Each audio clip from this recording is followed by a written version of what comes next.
I know it's not Irish though. Can't drink that many beers.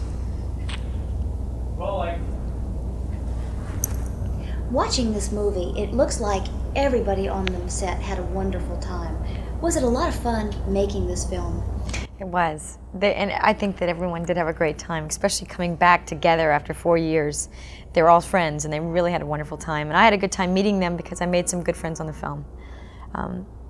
It was a very easy film to work on. The cast was nice. The director was wonderful. It was very laid back. There was no uptight moments that I can remember. Being the youngest member on the set, did they treat you any differently? No, they didn't. I can't remember ever being treated, like as the new kid on the block. I think that all the actors are so seasoned and professional, and they have their feet on the ground. They're so nice that they never treated me with disrespect or anything. Mm-hmm. Of course, I was looking at them with such respect. Oh, yeah. They're wonderful. Classics. Yeah. In the movie, your character, Sarah, stays very calm when she discovers this alien life form. Now, hypothetically speaking, what would you do if you were in Sarah's position? How would you react? If I saw a life form, you know what, that's really hard because, gosh, in this day and age, what have we seen? We've seen so much of everything. Who knows? I don't know. If I really saw one face to face, I would hope to do exactly what Sarah did, because that's the only way I can do this, is to, I would pretend that I saw one. So. Are you calm and laid back? Yeah, and I don't, spiders maybe. If I saw a spider, I'd probably get more scared than, that's the only thing I'm not laid back about. Someone will probably send me one in the mail now, thanks. I read that you dropped out of school in Washington, D.C. to pursue modeling. Was modeling a dream? No, never. I went to school for 1 year to college. That's what I dropped out of. I did get my high school diploma. I didn't really want to pursue modeling, but I wanted to go to New York. I was just going to go for the summer. And what happened was I started doing a little bit of modeling, started making a little bit of money, and then I started doing commercials right away. I didn't think I was going to be a big model. I'm only 5'5". I didn't really have that look to be a model, which is okay because I don't think it's that much fun. I find it really tiring, and you wouldn't believe how tiring it is just to look into a camera and try to think of something interesting. I didn't like it. So things just started going quickly from then, and then it got to be September, and I just didn't enroll back in school. It wasn't that I said, this is it, I'm dropping out, I'm going to go up there and try to make it. It's just that things started happening. What was the most recognizable modeling job that you had? You know what, my modeling career was so nothing. I did a lot of book covers. You won't even know it's me because they were mostly illustrations, but that's how I paid my rent. I did the cover of Tiger Beat magazine. Great, that's great, Courtney. I don't know, not a lot. I just didn't do it.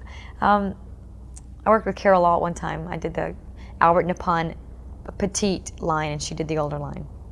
That was maybe my biggest thing. What do you consider your big break? When you look back over your career up to this point, at what time did things change for you? Well, seriously change. I guess the Bruce Springsteen video got me recognition. But I wouldn't say that got me into the nice, big, meaty roles, because it didn't. I got in the door with that part. People wanted to know what it was like to dance with Bruce Springsteen, so I got in. But what was it like? It was great. He was a really nice person. I liked it a lot. But I think it was Family Ties probably that got me into, showing that I could do different things. I did Masters of the Universe, which is a young girl, and I play a young innocent girl. And now on Family Ties, I play a psychologist and show that I can do comedy. And the Cocoon shows a more sensitive side to me. So I think it's just recently in the last year and a half, 2 years, that this has been my big start. What do you think it was out of the 300 girls that auditioned for the Springsteen video that worked in your favor and got you chosen? Well, it definitely wasn't my dancing. I think it was more just my relationship, talking to the director, Brian De Palma. I think that we got along well, and he knew I hadn't done anything. I'd done 2 days on a soap opera, but sometimes when you hit it off with people, you hire someone because you like them and you think you can put trust in them, and I think that's what it was, I guess. How did you react when you found out, when you first heard that you had been chosen to play Michael J. Fox's girlfriend on Family Ties? I was excited because I liked that show a lot. Just like Cocoon, I loved the first Cocoon. So when I found out I was going to do Cocoon 2 and I read the script, I thought it was just great to be a part of something that I enjoyed so much. Because if you enjoy it and you work on it, I still laugh every Monday when I read the script. And when I saw the Cocoon, I've seen it twice. I was crying at seeing these things that had touched me so much the first time and be able to watch them again. So anything that you enjoy before you're in it, it's great to be a part of. You replaced Tracy Pollan, who was Michael J. Fox's girlfriend before. Now she's Mrs. Michael J. Fox. Are you all good friends? Yeah, I didn't really replace her because I'm a totally different character. But, I mean, I'm his second girlfriend on the show. I think he had a year in between. Yeah, I think that Tracy's a great girl, and I think Michael's a great guy, and I think that I'm not really compared to her because I'm just, she was a dancer, I think, and I'm a psychologist. But I don't think there's any hard feelings there at all. How do you feel, Courteney, about stardom? I mean, people are always talking about stardom. It's such an important part of, the movie-making process, and certainly you're getting closer and closer all the time to that.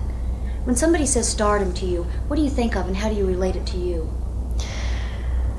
Stardom, I think, is freedom. I don't know. Stardom, I don't really know. I guess people treat that differently, but to me it would be freedom to be able to sit back and choose the projects you want to do and to be able to afford to live in a wonderful house to wait for those projects to come in. That would be stardom to me. I don't really care about the other parts of it. There's nice perks in this business, flying first class, stuff like that, but there's nothing else I want as far as stardom other than just doing great roles. Great. You are an excellent interview. Oh, thank you. Thank you. Thank you. Thanks.